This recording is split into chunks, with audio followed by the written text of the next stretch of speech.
السلام علیکم ناظرین، شبان ختم نبوت کے پروگرام مسائل رمضان کے ساتھ آپ کی خدمت میں حاضر ہیں۔ آج ہم بات کریں گے کہ رمضان کے روزے کی نیت کب اور کیسے کی جائے۔ ناظرین، رمضان کے روزے کے لیے نیت کرنا ضروری ہے، اور نیت دل کے ارادے کا نام ہے۔ زبان سے نیت کے الفاظ بولنا ضروری نہیں ہے، البتہ زبان سے نیت کا اظہار کرنا یہ بہتر ہے۔ صرف اتنا کہہ دینا کہ میرا کل روزہ ہے، اتنی نیت کافی ہے۔ ناظرین، یہ بات بھی یاد رہے کہ رمضان کے ہر روزے کے لیے الگ الگ نیت کرنا ضروری ہے۔ ایک ہی نیت سے پورے مہینے کے روزے ادا نہیں ہوں گے، اور رمضان کی نیت گزشتہ رات غروب آفتاب سے لے کر اگلے دن کے دوپہر سے 1 گھنٹہ پہلے تک کر سکتے ہیں۔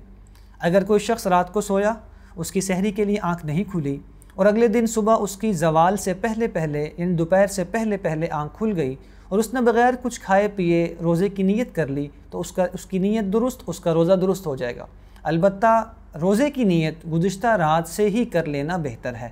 اللہ سے دعا اللہ تعالی ہم سب کو ان مسائل کو سمجھ کر ان پر عمل کرنے کی توفیق عطا فرمائے۔